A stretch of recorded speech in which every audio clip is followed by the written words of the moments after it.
Alright, what you're about to see here is some of the most important things you'll learn in Photoshop. These are the selection tools. These are the tools that will help you cut out a subject or an object from one image and put it in another, or cut out an area and take it away. We're going to start with the probably easiest to understand tools, but maybe not the most precise. If you go to your toolbar on the left-hand side, you'll see a lasso.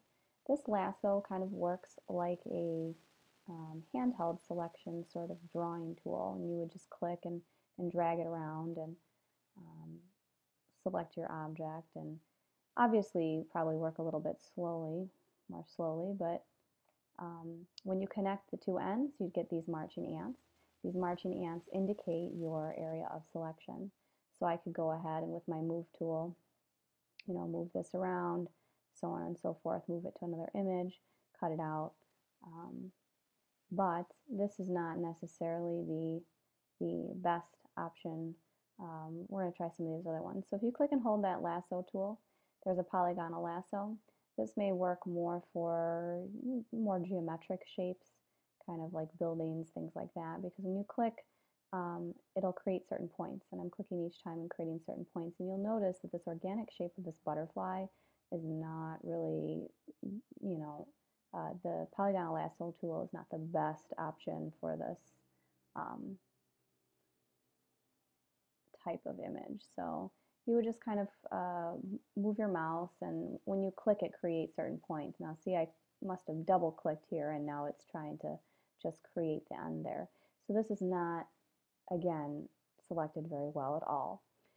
What I would do at this point, I can go up to the top and hit select, deselect, or Control D on my keypad to deselect the marching ants and start over. You could also go back into your history and restart. The other tool, which may be helpful and work for some of you, is the magnetic lasso. The magnetic lasso works like our first lasso tool, however, does kind of stick and try to pick up the pixels. Now I'm clicking right now and holding, but I can also click, and when I click and press points, it'll start that over. It'll just kind of stick to what it feels that I am selecting. So Photoshop tries to think for you. I sometimes use this and create a series of points. Obviously, when they're closer together, they're going to be a little bit more accurate, a little bit more precise. But as you see, when we get to some of these areas that are a little bit close in pixel value and color, that it is not quite sure what it's picking up. So this right now, and then when you get to the end, you just click and it's selected. This so far has been the most precise one that I've shown you. We do have some areas here that have some issues. Now I'd have to go back over and reselect it if I wasn't able to pick it up the first time. So I'm going to try another one. I'm going to hit Control D on my keypad and get those marching ants gone. And I'm going to try the tool right below that. That is the Quick Selection tool. You'll find that this one might be a little bit better for you. If you look at the top of your screen, there are some different options with this tool. There's the Add and Subtract from Selection. As you can see, you can also choose a brush, and that brush is kind of like when we were erasing from masks. It will pick up more or less the size of your brush, and you guys know how you can resize your brush with your left and right brackets. So what you would do is you would just act like you're painting the piece and just kind of click on it and pick up some different components. So I think this one will work for me. As you can see, it is picking up some of the rocks around this selection.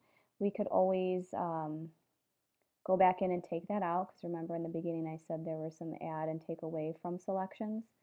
I'm going to actually zoom in with Control Plus so that excuse me, you're able to see that it did kind of pick up some of this extra stuff here that that we did not want, and it did not get this end here. So what I would do is I would go to my subtract from selection. It looks like the magic wand at the top with the minus. Very convenient, right? And we would just click right on that area that we don't want selected, and it would take it away. You can also change the size of your brush. Okay, so minus bracket to make it smaller so that it can be a little bit more precise for you. See, it keeps picking up this area here that I'm not. Okay. So now I just click back onto the add a selection, and I'm trying to pick up these parts of the butterfly that the quick selection tool did not see it. As you can see, the pixels are really similar here with the shadows. So, and the dark end of this. So we might have to just say it's going to be what it's going to be, right? I'm going to make it smaller. I'm going to try to add to the selection. See, that's the key. You got to make it smaller, and it will help. I'm going to not try to select the antennas because I know that what I could do is zoom in really close and just get those. So I'm going to leave that to you as a added little challenge for this and see if you can get the antennas. For the sake of not boring you with this tutorial, I'm not going to try to grab onto those antennas at this moment. So let's see what we have here. Almost set. All right, I'm mostly happy with this selection. So I'm going to go ahead and show you one little thing you can do, because when you cut things out of Photoshop, you are going to, it's going to cut it like scissors almost, right at where that line is. And sometimes that doesn't always look very natural. When you're trying to transition something into another image and you want it to look accurate, you can use this at the top. It says Refine Edge button, and I'm going to click on that. Okay, and another screen will come up. I'll move this out of the way so you can see. And I always use it with a white background. There's some different backgrounds so you can kind of see what this image might look like if you were to put it on something darker, so on and so forth. I always like to use the white because I feel I get a cleanest look at the edge.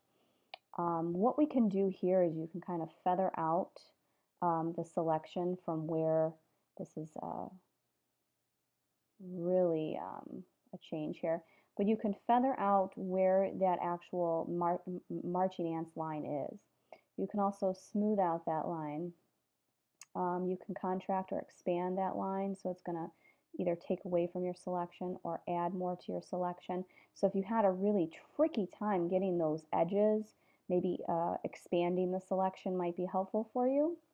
You can add more contrast to the line of selection if you want it to stand out more.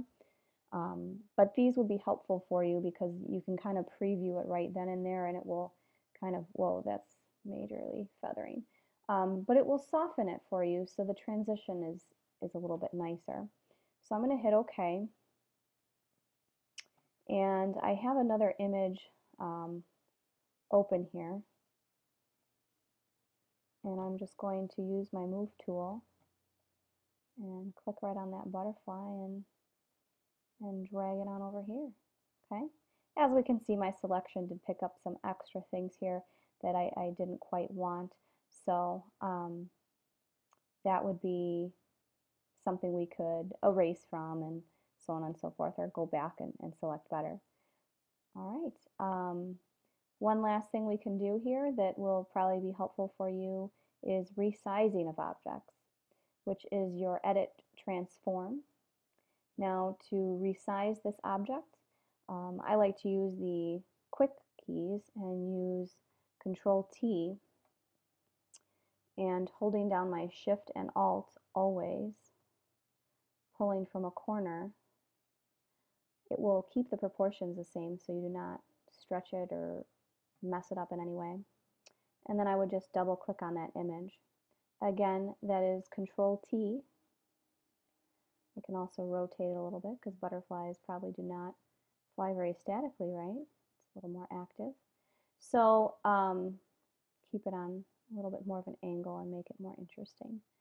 Again, double click to apply that transformation, and we have moved our butterfly and actually set it free.